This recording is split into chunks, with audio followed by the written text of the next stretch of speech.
I'm Summer, and I'm 32. My millionaire husband just called me sterile in front of a packed courtroom, claiming I trapped him in a childless marriage. His lawyer was already pulling out documents to prove how my infertility violated our prenuptial agreement.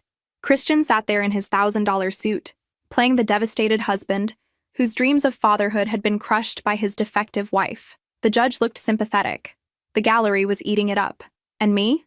I reached into my purse and smiled. Where are you watching from today? Drop your location in the comments below and hit that like and subscribe button if you've ever felt completely betrayed by someone you trusted. You'll definitely want to stick around for what happened next. Let me rewind 3 years to show you how I ended up married to a complete fraud. Picture this. I'm working as an events coordinator at a boutique hotel in Manhattan when Christian Morrison walks into my life like something out of a romance novel. 6'2", salt and pepper hair, blue eyes that could melt glaciers, and a smile that probably cost more than my car. He was planning his company's annual gala, and lucky me got assigned to make his every wish come true. I need this to be perfect, he told me during our first meeting, leaning across my desk with those intense eyes. Money is no object. Famous last words, right? But back then, I was completely dazzled. This man sent flowers to my tiny studio apartment every day for a week. He took me to restaurants where the waiters knew his name and the wine cost more than my monthly rent. When he proposed on his penthouse balcony overlooking Central Park, with a ring that could have funded a small country, I thought I'd won the relationship lottery. The wedding was straight out of a fairy tale. Christian spared no expense designer dress, celebrity wedding planner, guest list that read like Forbes magazine. His mother, Elena, flew in from California wearing enough jewelry to stock Tiffany's. His business partner, Marcus, gave this touching toast about friendship and success that had everyone raising their glasses. I felt like Cinderella finally getting her happily ever after. But fairy tales don't prepare you for what happens when the clock strikes midnight and your prince turns back into a frog. Actually, that's unfair to frogs. At least frogs are honest about what they are. The first red flag should have been our honeymoon in Tuscany. We were staying at this incredible villa with vineyard views that stretched for miles, and I was practically glowing with newlywed bliss. Christian, I said over breakfast on our private terrace, I've been thinking about starting a family. Maybe we could start trying when we get back? His espresso cup paused halfway to his lips like I just suggested we sacrifice a goat. That's wonderful, darling. But let's not rush into anything. We should enjoy being married first. Reasonable, right? Except enjoying being married apparently meant Christian working 16-hour days while I decorated our penthouse and planned dinner parties for his business associates. Every time I brought up children, he had another excuse ready like he'd been practicing in the mirror. The company was expanding. The market was volatile. He wanted to take me to Paris first, or Tokyo, or Mars, wherever he could think of to change the subject. But those trips, they were absolutely perfect.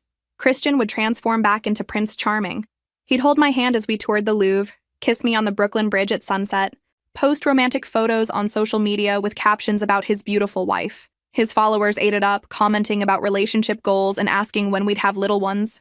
If only they could see us behind closed doors, where my husband treated me like expensive furniture beautiful to look at, but not particularly functional.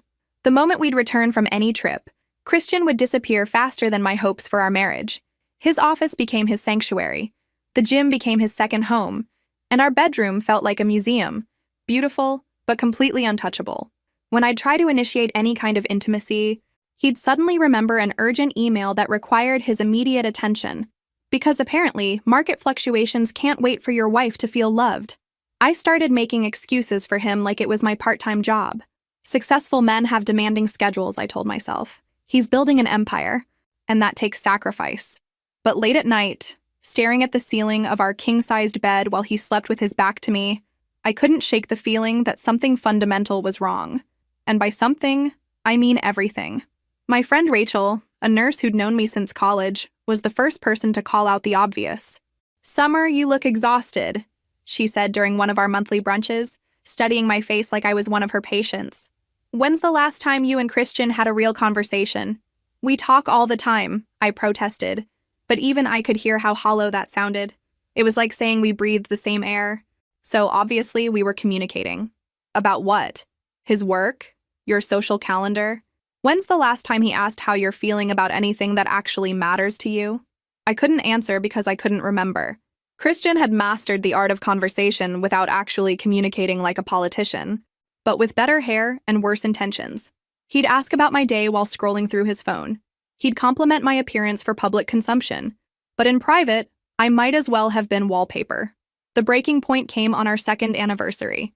I'd planned this romantic evening, his favorite restaurant, a bottle of wine we'd shared on our wedding night, lingerie that cost more than most people's mortgage payments. I wanted to feel connected to my husband again, to remember why we'd fallen in love in the first place. Christian came home 3 hours late. "Sorry, darling," he said, loosening his tie without actually looking at me. Marcus and I were reviewing quarterly projections, and you know how time flies when you're discussing expansion strategies. There I was, standing in our living room wearing a dress that hugged every curve, makeup perfect, hope dying a slow and painful death in my chest. "Christian, it's our anniversary." He paused with that deer-in-headlights look before his practiced smile slid into place. "Of course it is. How thoughtless of me. Let me just shower and we can order takeout from that Thai place you like." Takeout. On our anniversary. While I stood there dressed for seduction, feeling like the world's most expensive fool. That night I made a decision that would change everything. While Christian showered claiming he needed to wash off the stress of his day, because apparently stress is something you can scrub away with expensive soap, I picked up his phone. I know snooping is wrong, but desperate times call for desperate measures, and I was drowning in my own marriage. His text messages were surprisingly innocent. Business conversations with Marcus, scheduling with his assistant, the usual boring corporate communications. No secret affairs, no steamy exchanges with mysterious women. If anything, his digital life was as sterile as our relationship. How fitting. But something nagged at me.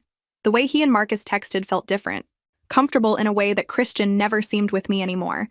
They had inside jokes, shared references, an easy intimacy that I envied. It was like watching two people who actually liked each other, which was a foreign concept in my marriage. You know what they say about curiosity in cats? Well, this cat was about to discover some very interesting information, and I was definitely going to survive to tell about it. Take Marcus, for example. Christian's business partner, best friend since college, and the man who seemed to know my husband's schedule better than his own wife did. They'd roomed together at Harvard, started their investment firm right after graduation, and somehow, Marcus was always around. Always invited to our dinner parties, always joining us for holidays, always the third wheel who never actually felt like a third wheel. More like I was the third wheel in their perfectly choreographed friendship. I started paying attention to things I'd previously ignored because I was too busy playing the perfect wife. The way Christian's entire demeanor would change when Marcus walked into a room suddenly animated, genuinely laughing, more alive than I'd seen him in months. The way they'd stand just a little too close during business discussions, their conversations flowing with an ease that made me feel like an outsider in my own home. "Marcus is coming for Thanksgiving," Christian announced one evening in November, not asking but informing me like I was his secretary. "Of course he is," I replied, not bothering to hide my sarcasm. Would it be a holiday without Marcus? Should I set a place for him at our anniversary dinner too? Oh wait, we don't have those anymore. Christian shot me a sharp look. "He's family, Summer. You know he doesn't have anywhere else to go." Family. Interesting choice of words, considering Marcus had parents in Connecticut and a sister in Boston. But apparently, our dinner table was where he belonged for every major holiday. I was starting to feel like the unwanted guest at my own celebrations, which is quite an achievement when you're paying for the turkey. But instead of starting another fight that would go nowhere, I decided to play detective. During Christmas dinner, I watched them like I was studying for the most important exam of my life. The shared glances, the way Marcus could make Christian laugh with just a raised eyebrow, the comfortable silence between them that spoke volumes. When Marcus complimented the dinner I'd spent all day preparing, Christian beamed with pride as if he'd cooked it himself. Here's something fun. Have you ever watched two people who are clearly in love try to pretend they're just friends? It's like watching a badly acted play where everyone's forgotten their lines but keeps going anyway. After the holidays, I made a discovery that sent my world spinning off its axis. Christian had forgotten to lock his home office safe, something that never happened, because my husband was more obsessive about security than the Pentagon. He kept important documents in there. Property deeds, investment portfolios, insurance policies, and apparently life-changing secrets. I knew I shouldn't look. I knew I was crossing about 17 different lines. But my marriage was already broken, and I needed to understand why I was living with a stranger who happened to share my last name. Most of the contents were exactly what you'd expect: legal documents, financial records, business contracts. But tucked between his property deeds and his life insurance policy, like some kind of twisted Christmas present, I found a manila envelope with a medical clinic's logo. The letterhead read Metropolitan Men's Health Center, and the date was 3 years before we'd even met, before he'd swept me off my feet with talk of building a life together, before he'd nodded sympathetically every time I mentioned wanting children. My hands were shaking as I opened it, and honestly, they should have been. Vasectomy consultation and procedure confirmation, voluntary sterilization, completed successfully, patient counseled on permanence of procedure. Let that sink in for a moment.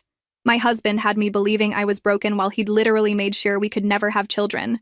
The audacity was almost impressive. The envelope slipped from my numb fingers like a smoking gun, and for a moment, I just stood there in Christian's office, staring at the evidence scattered across his mahogany desk. 3 years before he'd met me. 3 years before he'd swept me off my feet with promises of forever. 3 years before he'd let me believe that my body was somehow failing us both. Every conversation about our future family had been a performance worthy of an Oscar. Every time I'd suggested baby names or pointed out cute nursery furniture, he'd been acting. This man had built our entire relationship on a foundation of lies so elaborate, it would make politicians jealous.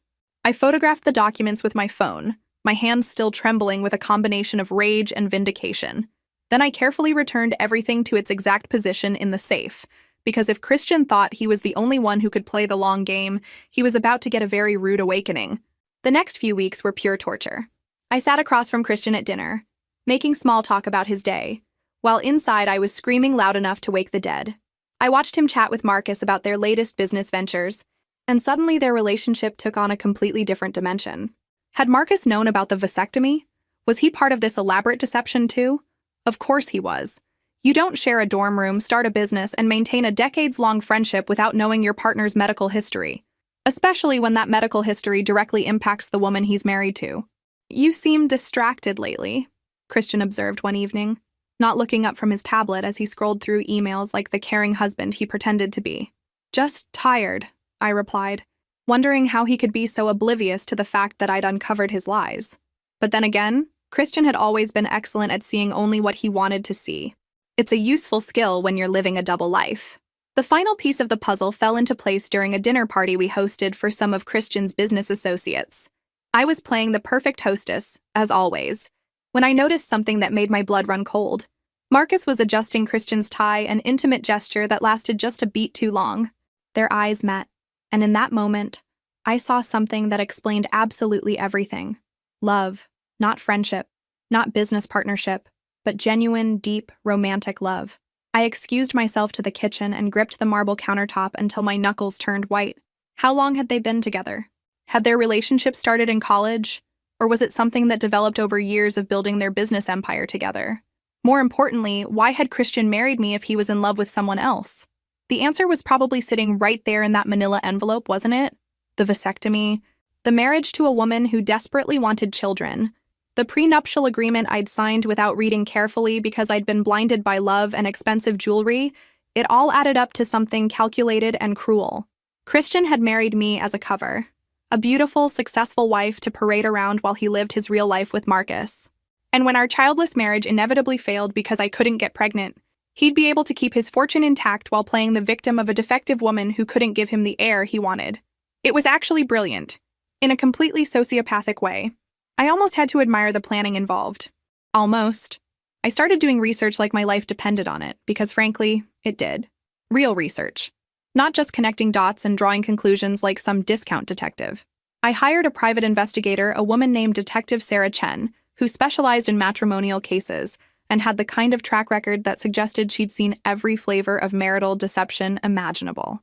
I paid her with money from an account Christian didn't know about, a small inheritance from my grandmother that I'd kept separate from our joint finances, because apparently I had better instincts about protecting myself than I'd given myself credit for. "I need to know if my husband is having an affair," I told Sarah during our first meeting at a coffee shop in Queens, far from anywhere Christian or Marcus might accidentally stumble upon us. Sarah was in her 40s, sharp-eyed and professional, with the kind of no-nonsense attitude I wished I'd possessed 3 years ago. "Most wives have a gut feeling before they have proof," she said, studying me across the small table. "What's yours telling you?" "That my marriage has been a lie from day one, and I'm about to prove it." She nodded like she'd heard this story 1,000 times before, which was either reassuring or deeply depressing. "Give me 3 weeks. If there's something to find..." I'll find it. Those 3 weeks were the longest of my life. I had to continue playing the devoted wife while inside I was building a case for my own liberation. Christian noticed nothing different about my behavior, which, honestly, told me everything I needed to know about how much attention he'd ever paid to his actual wife versus his imaginary perfect spouse. Summer seems a bit off lately, doesn't she? I overheard Marcus ask Christian one evening when they thought I was upstairs, because apparently my husband discussed my emotional state with his boyfriend but not with me. She's probably just hormonal, Christian replied dismissively. You know how women get. Hormonal. After 3 years of marriage, that was his clinical analysis of my emotional state. Not concerned that his wife might be unhappy, not worried that something might be wrong, just hormonal. Like I was some kind of unpredictable weather pattern that occasionally produced storms. I wanted to march into that room and show them both exactly how hormonal I could get. But patience was about to pay off in ways they couldn't imagine. Sarah called me on a Tuesday morning while Christian was at the gym with Marcus, their daily routine that I'd never questioned before, but now seemed like the perfect cover for whatever they were really doing during those 2-hour workouts. We need to meet, she said simply. I have what you're looking for. The photographs were absolutely damning. Christian and Marcus leaving a hotel in Midtown, not the kind of place you'd go for a business meeting unless your business involved king-sized beds and room service. Christian and Marcus at a restaurant in the Village, holding hands across the table like the lovers they obviously were. Christian and Marcus kissing in the doorway of Marcus's apartment building at midnight, when Christian had told me he was working late at the office. How long? I asked, staring at the evidence of my husband's double life spread across the table like playing cards in the world's worst poker game. From what I can tell, at least since college, maybe longer. They're very careful, very discreet, but there are patterns. Hotel registrations under Marcus's name, restaurant reservations for 2 in locations where they're unlikely to run into anyone from their professional circle. Your husband has been living a double life for a very long time. I felt strangely calm as I absorbed this information. The betrayal was complete now, no more wondering, no more second-guessing my instincts, no more making excuses for behavior that had never made sense. Christian had married me to hide his relationship with Marcus, undergone a vasectomy to ensure I'd never get pregnant, and created the perfect trap to ensure I'd walk away from our divorce with nothing. Except he'd made one crucial miscalculation. He'd underestimated his wife. I want a divorce, I announced on a Thursday evening, standing in the doorway of Christian's office while he reviewed quarterly reports. I'd rehearsed this moment for weeks, but my voice still came out stronger and clearer than I'd expected. Christian didn't even look up from his laptop, because why would he? I was just his wife. Don't be dramatic, Summer. Whatever's bothering you, we can discuss it rationally like adults. There's nothing to discuss. I want out of this marriage. That got his attention. He finally lifted his head, and I saw calculation flicker in his eyes before his expression settled into what I'd learned to recognize as his negotiation face, the same one he used with difficult clients who didn't understand how lucky they were to have his expertise. Summer, let's not make any hasty decisions. Marriage is work, and we both need to put in more effort. Effort? I laughed, and it sounded harsh even to my own ears. Christian, when's the last time you touched me? When's the last time we had a real conversation about anything that mattered?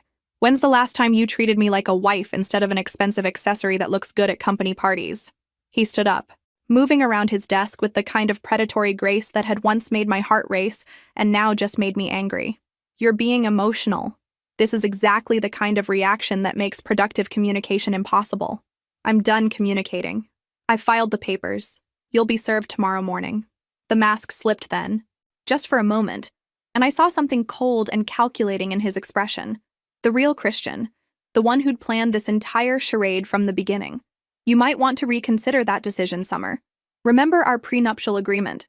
You signed away quite a lot of rights when you were so eager to become Mrs. Morrison. There it was, the threat I'd been expecting. The reminder that he held all the financial power.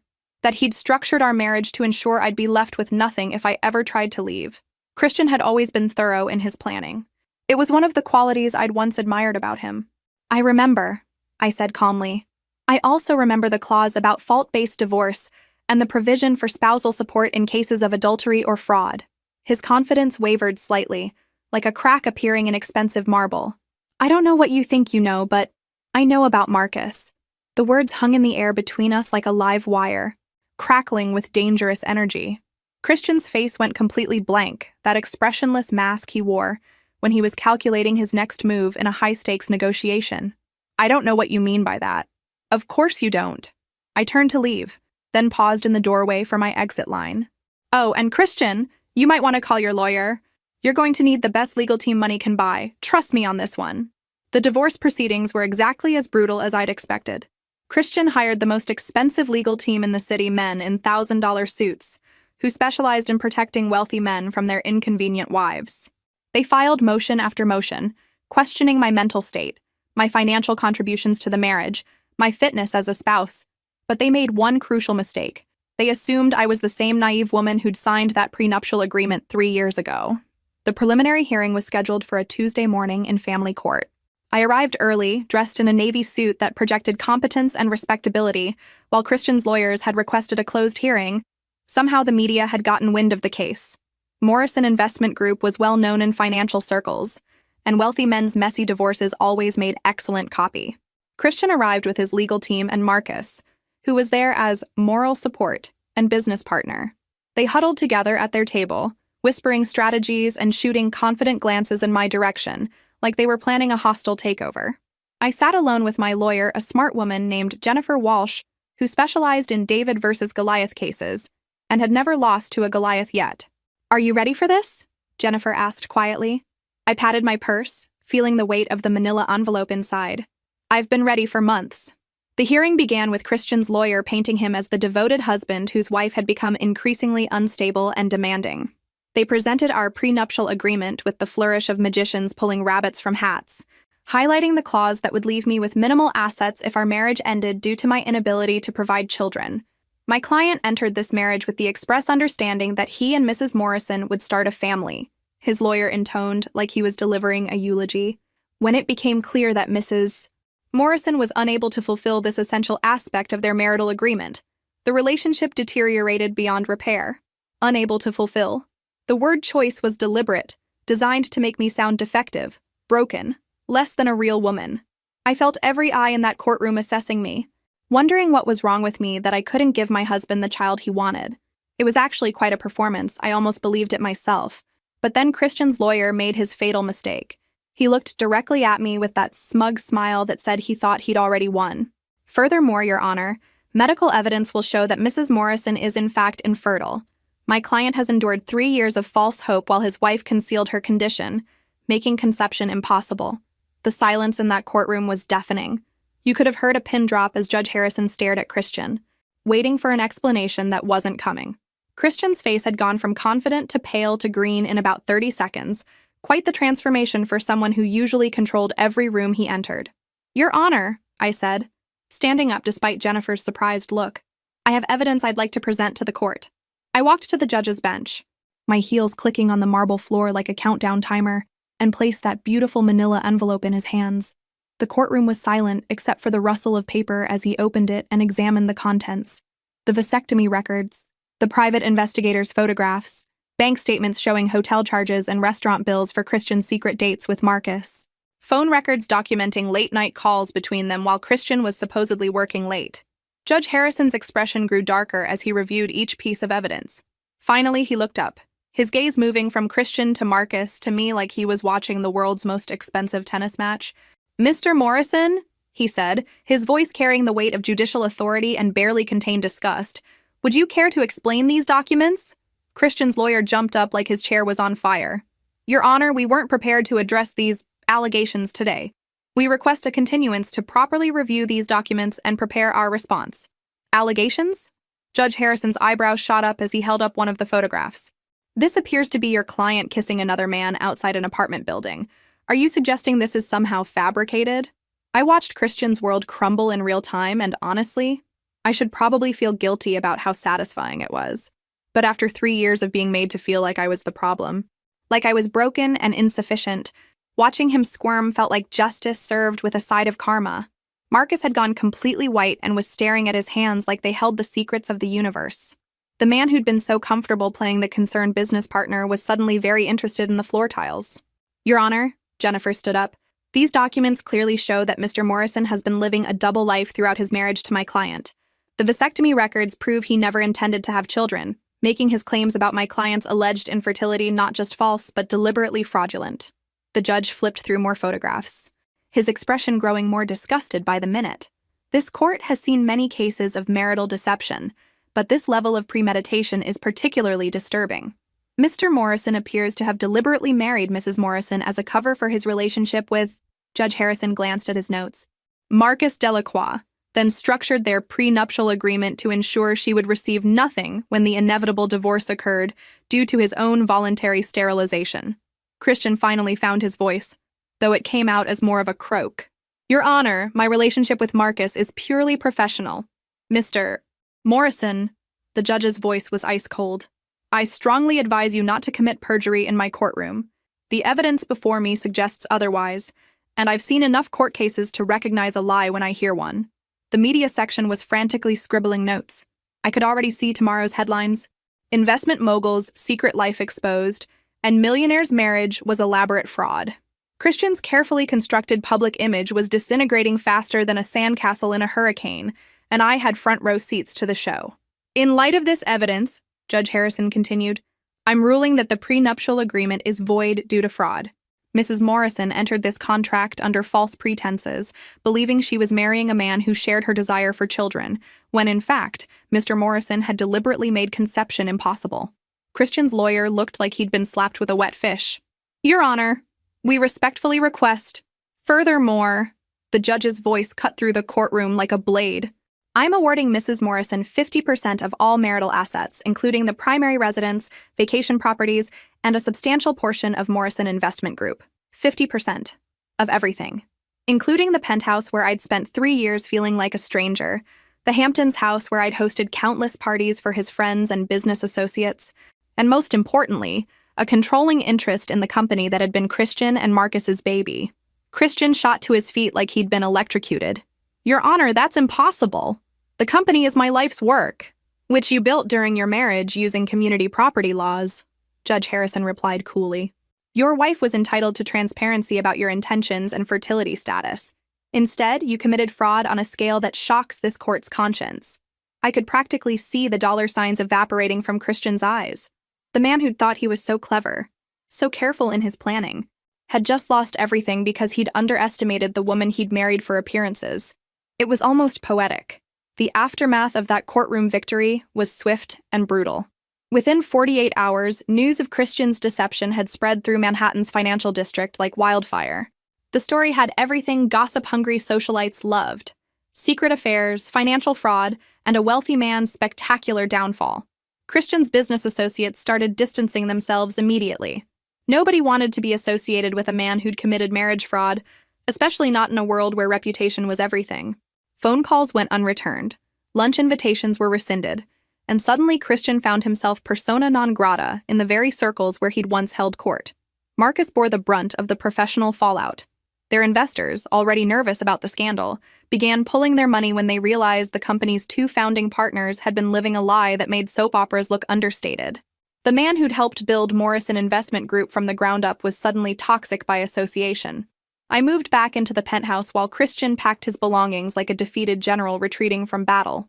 The irony wasn't lost on me. The woman he'd tried to leave with nothing was now living in his home, surrounded by the art and furniture he'd chosen to impress people who no longer answered his calls. This isn't over, Summer, he said on his last day, standing in our former living room with boxes of his personal items stacked around him like the ruins of his former empire. You think you've won something? But you have no idea how to run a business. You'll lose everything within a year. I was sitting in his favorite leather chair, the one where he used to read financial reports while ignoring me. You know what's funny, Christian? You spent 3 years treating me like I was too stupid to notice your lies, too weak to fight back, too dependent on you to survive on my own. And yet, here we are. The penthouse felt different once Christian was gone, larger somehow, like it could finally breathe without his suffocating presence. I walked through rooms that had felt like a museum and started making them actually mine. The first thing I did was donate his precious art collection, every pretentious piece he'd bought, to show off his sophisticated taste to the Metropolitan Museum of Art. Let them deal with his legacy while I built my own. Jennifer Walsh, my lawyer, became my advisor as I navigated the complex process of taking control of Morrison Investment Group.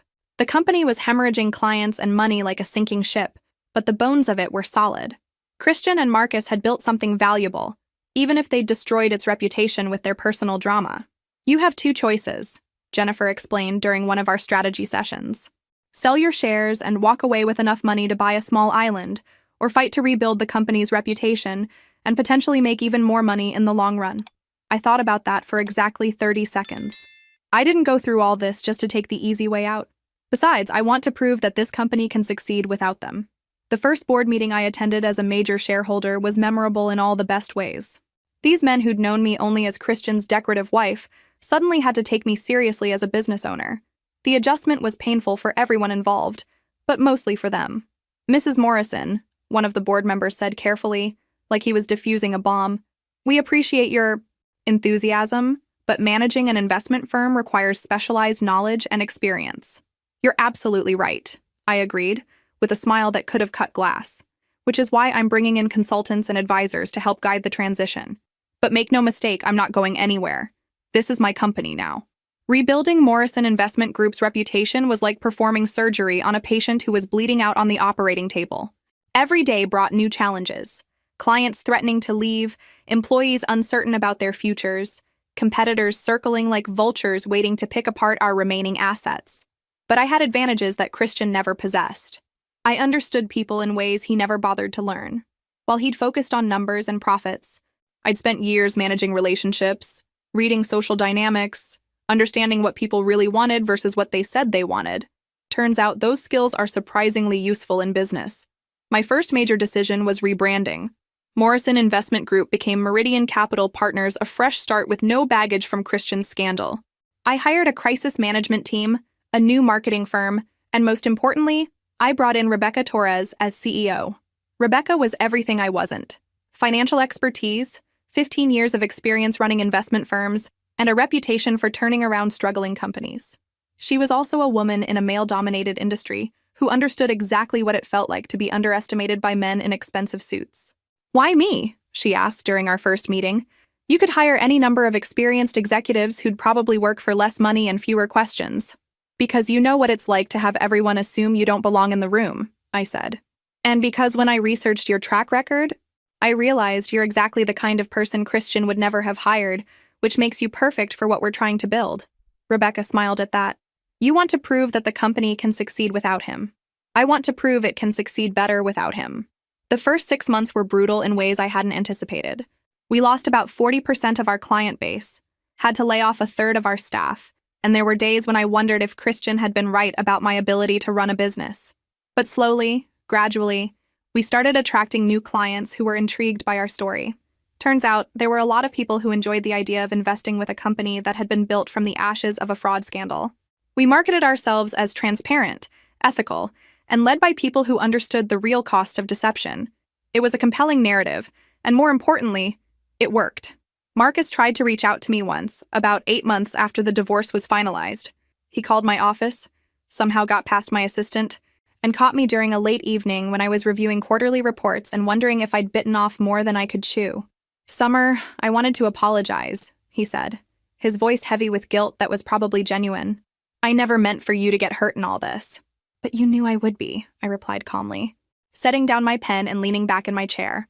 "You knew Christian had married me under false pretenses, knew he'd undergone a vasectomy, knew he was planning to leave me with nothing when our childless marriage inevitably failed.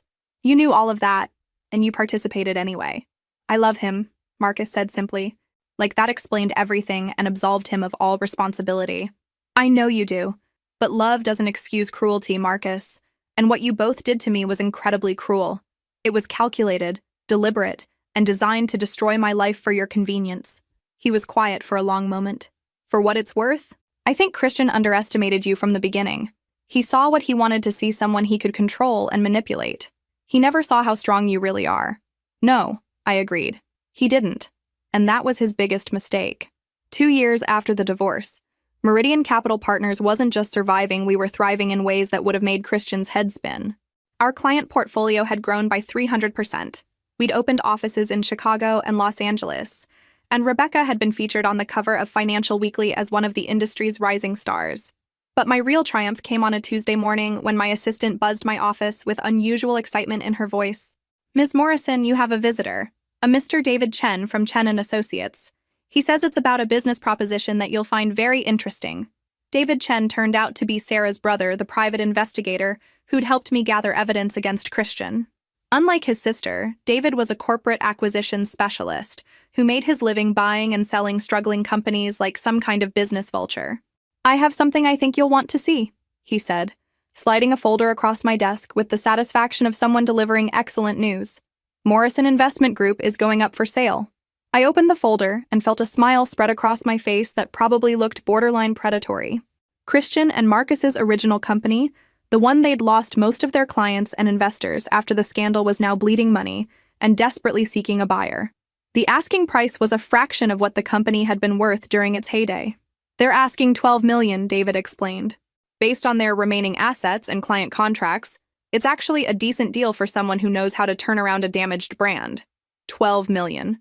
Pocket change compared to what I'd walked away with from the divorce settlement. More importantly, it would give me the chance to complete the circle to own the company that Christian had built his entire identity around. There's one more thing," David added with a grin that suggested he enjoyed his work as much as I was about to enjoy mine. "They don't know you're the potential buyer. I've been representing you through a shell company, so as far as they know, they're selling to anonymous investors." The thought of Christian's face when he realized who was buying his life's work was almost too delicious to contemplate. Almost. The acquisition went through without a hitch, smoother than Christian's lies had once seemed. Morrison Investment Group officially became a subsidiary of Meridian Capital Partners, and with it came something I hadn't expected. Closure that felt better than any therapy session. Christian called me the day the sale was finalized. I was in my office, looking out at the Manhattan skyline and thinking about how much my life had changed when my phone rang with his number. I almost didn't answer, but curiosity won. "Summer." His voice was flat, defeated, stripped of all the confidence that had once made him so attractive. "I just found out who bought the company." "Congratulations on the sale," I said pleasantly, like I was talking to any other business acquaintance. "I hear you got a fair price considering the circumstances and the company's current reputation. Why?" The question came out raw, angry, like a wounded animal. "You've already taken everything from me. Why this too?" "I didn't take anything from you, Christian. I simply stopped letting you take from me." I leaned back in my chair, feeling oddly peaceful about this conversation. "You built that company during our marriage using community property. By law, I was always entitled to half of it. Now I own all of it, fair and square. You don't understand what that company meant to me. I understand perfectly. It was your identity, your proof of worth, your legacy. Just like our marriage was supposed to be my identity, my proof of worth, my legacy. The difference is, you tried to destroy mine while building yours on lies. I'm rebuilding yours with honesty." He was quiet for so long I thought he'd hung up. Finally, he said, "What are you going to do with it?" "Turn it into something that doesn't require fraud to succeed." The integration of Morrison Investment Group into Meridian Capital Partners took 6 months of careful planning. We kept the best employees, the most valuable client relationships, and the solid investment strategies that had made the company successful in the first place. Everything else, the toxic culture, the old boys network, the casual arrogance that had enabled Christian's deception, we scrapped completely. But the real surprise came when I discovered just how deep Christian's financial troubles had become. The man who'd once controlled millions was now struggling to make ends meet like some kind of financial pauper. His reputation in the financial world was destroyed, his personal brand was toxic, and the divorce settlement had left him with far less than he'd anticipated. Marcus had fared slightly better, but only because he'd had the sense to distance himself from Christian once the scandal broke. He'd moved to California, started a small consulting firm, and was slowly rebuilding his career under a lower profile. Smart man, even if his taste in partners was questionable.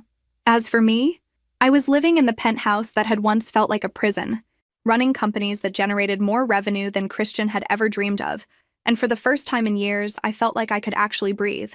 But the story doesn't end with professional success and financial revenge, because apparently life had more surprises in store for me. I was at a charity gala, the kind of event I'd attended dozens of times as Christian's arm candy when I met Dr. James Mitchell. He was a pediatric surgeon at Mount Sinai, recently divorced himself, and refreshingly unimpressed by my business success or social status. "So, you're the woman who brought down Morrison Investment Group," he said when we were introduced, his tone more curious than judgmental. "I'm the woman who survived Morrison Investment Group," I corrected. "There's a difference." He studied me with intelligent gray eyes that reminded me of storm clouds. "I imagine there is." That must have taken incredible strength. It was the first time in years that someone had acknowledged what I'd been through rather than just focusing on what I'd gained from it. Most people saw the penthouse, the successful company, the financial victory, and assumed I'd come out ahead. James was the first person to recognize that surviving that level of deception and betrayal had required something deeper than just good lawyers and determination. We talked for 3 hours at that gala, long after the formal program had ended and most guests had gone home.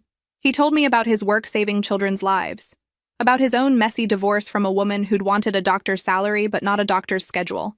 I told him about building a company from the ashes of a fraudulent marriage, about learning to trust my instincts after years of being gaslighted by a professional. "Would you like to have dinner sometime?" he asked as the evening wound down. "Somewhere quiet where we can continue this conversation without 100 people pretending not to eavesdrop?" I almost said no. After everything I'd been through with Christian, the idea of trusting another man felt about as appealing as voluntary root canal surgery. But something about James felt different, genuine in a way that Christian had never been, even during his most convincing performances. "I should probably warn you," I said. "I come with a lot of baggage. Public scandal, trust issues, an ex-husband who committed marriage fraud, and a tendency to investigate people's backgrounds before the second date." James smiled, and it was nothing like Christian's practiced charm. This was warm, real, unguarded. "I come with emergency surgery schedules, a tendency to disappear into work for 12-hour stretches, and an ex-wife who tells anyone who'll listen that I chose my career over our marriage. Want to compare baggage over dinner on Friday?" I realized I was smiling back, the first genuine smile I'd felt in longer than I could remember. That sounds perfect. 6 months later, I was standing in the bathroom of my penthouse, staring at a pregnancy test with 2 pink lines, feeling emotions I couldn't quite name. After everything Christian had put me through the years of thinking I was broken, the public humiliation in court, the cruel irony of being called sterile by a man who'd made himself sterile, I was pregnant. James and I had been taking things slowly, building trust and intimacy in ways I'd never experienced with Christian. He'd been patient with my anxiety about commitment, understanding about my need for independence, and amazingly supportive of my business endeavors. When I'd told him about wanting children someday, he'd simply said, "Someday sounds good to me when you're ready." Apparently, someday had arrived sooner than either of us expected. "Summer?" James called from the bedroom. "Everything okay in there?" I opened the bathroom door, still holding the test, still trying to process this turn of events. James took one look at my face, then at the test in my hands, and his expression shifted from concern to wonder. "Are you?" he started, then stopped, waiting for me to tell him how I felt about this news before he revealed his own reaction. "I'm pregnant," I said, the words feeling surreal. After all of Christian's lies about me being infertile, after believing for years that I might never be able to have children, I'm actually pregnant. James crossed the room in 2 steps and wrapped me in his arms, careful and gentle like he was afraid I might break. "How do you feel about it?" "Terrified," I admitted. "Excited, vindicated. Like the universe has a sense of humor and excellent timing." When Emma Rose Mitchell was born on a snowy Tuesday morning in February, weighing 7 pounds and 2 ounces with a full head of dark hair and her father's determined chin, I finally understood what true victory looked like. It wasn't the financial success, wasn't the professional recognition, wasn't even the satisfaction of watching Christian's empire crumble. True victory was holding my daughter in my arms, knowing that I'd survived everything that had tried to break me and emerged stronger, wiser, and infinitely more capable of love than I'd ever thought possible. James proposed when Emma was 6 months old, not with a massive diamond designed to impress other people, but with his grandmother's simple gold band and a promise that he'd spend his life being worthy of the trust I'd placed in him. We married in a small ceremony in the garden of the penthouse, surrounded by the people who'd supported me through the darkest period of my life. As for Christian and Marcus, they weren't invited, obviously. I'd heard they'd moved to Portland, where Marcus was running a small investment advisory firm, and Christian was working as a mid-level analyst. They were together, finally living openly as a couple, but their professional reputations had never recovered. Sometimes the best revenge really is living well, and I was living very, very well indeed. If this story resonated with you, make sure to like and subscribe for more tales of people who turned their worst betrayals into their greatest triumphs. Remember, sometimes the people who underestimate us give us the greatest gift of all the motivation